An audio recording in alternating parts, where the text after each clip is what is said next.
I made this small dust extractor for my table saw a few years ago, but I've never been quite happy with it because, as you can see from all the sawdust right here, there's sawdust that makes it through, and part of the problem is it uses a filter that's folded. So there's a filter in here, and it's folded in here, but I always get a little bit of blow-by, and I just can't seal that up. And also this fills up pretty quickly with the fine dust. And even so, it's made not to take the coarse dust, which means every once in a while I'll have to suck the dust out of the table saw with a vacuum cleaner. So it's very convenient that I don't have to turn anything on separately, but the performance isn't great.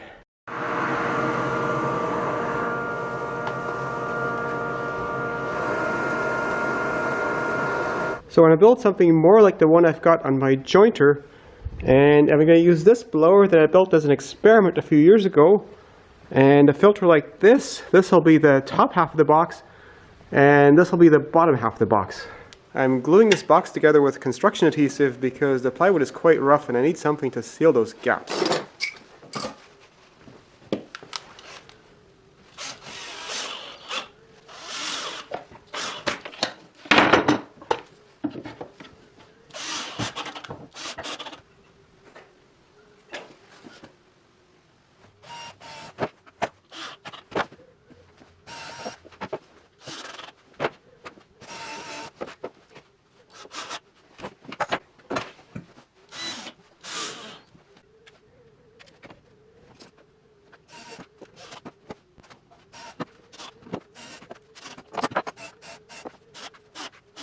I drill pilot holes for all the screws to avoid splitting the plywood.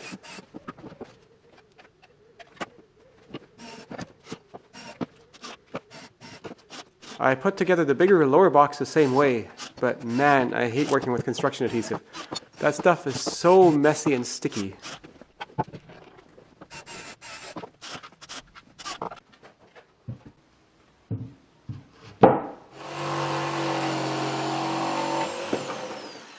I used construction adhesive to glue some extra strips on there to give me a bit more width, but that glue is taking forever to dry, so I would be working on adding supports for the filter and taping that in, but I gotta let that dry first. So for now, I'm gonna figure out where this box goes right about here, and it's gonna connect using some elbows, something like this, and a piece of hose in between.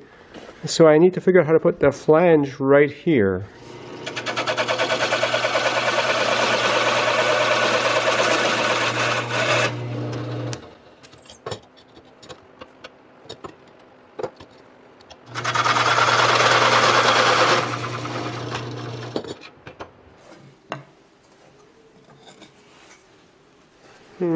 I sized that a little too tight, I think.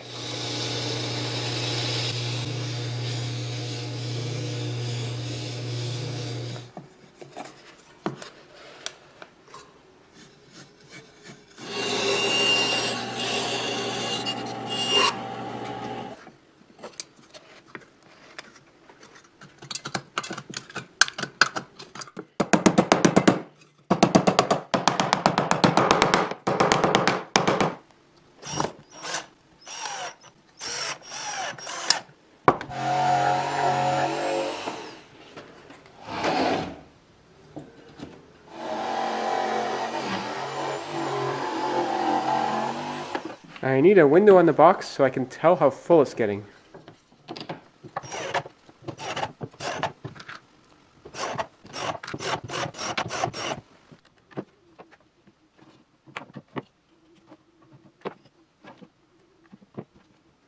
Now filters like this really aren't meant for this sort of application, which is why I need to modify them a little bit. So I tore out the whole cardboard grid here so that way I can clean out the shavings a little bit better.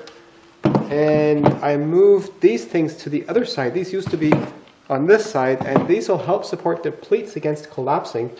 And I glued more pieces of cardboard in here as well, because if there's a substantial amount of vacuum, that would just squish these together and then there wouldn't be any airflow between them. And the other thing I have to make sure of is that these pleats go all the way to the end and that they're glued in, which they are on both sides except for here. It seems they got this in a little bit crooked, so there's a little bit of a gap here. So I'm just going to hot glue that together a bit better to eliminate that gap.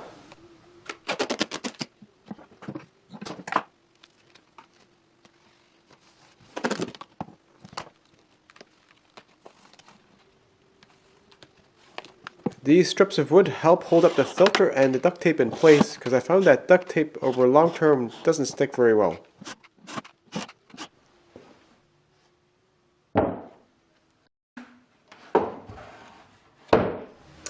This is still below the level of the table saw table, but I had the idea of adding some wheels to it, and if I do, then it becomes above that level. So I think I have to inset these in the bottom somehow.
It rolls much better on a clean floor.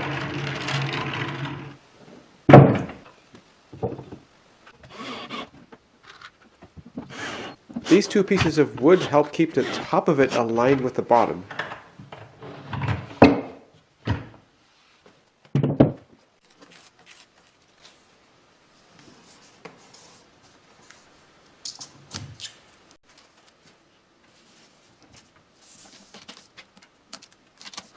This weather stripping really doesn't stick that well to the wood.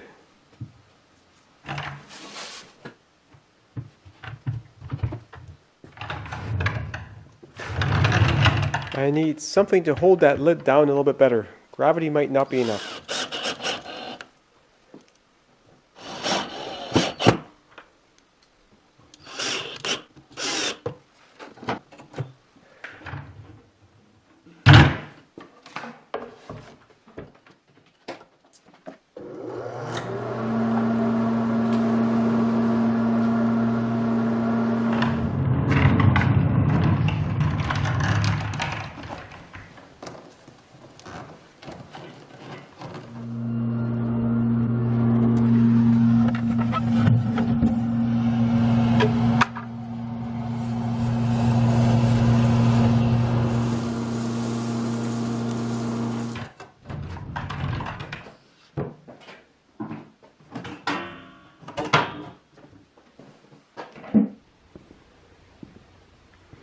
So I was figuring I wouldn't get shaving stuck all over the filter because the table saw sawdust is mostly just small pieces, but I guess I do get enough long pieces that are there.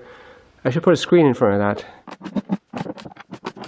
So I don't know if in turn the screen will plug up and cause problems, but it's an experiment. Another solution to this problem would be just to have a cyclone in front of the filter.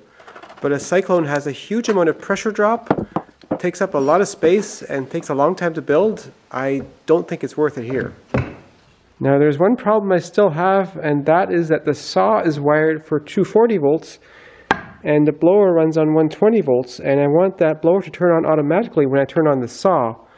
So I still need to build some kind of relay box to automatically turn it on, but that's a whole separate topic, so I'll make a separate video about that.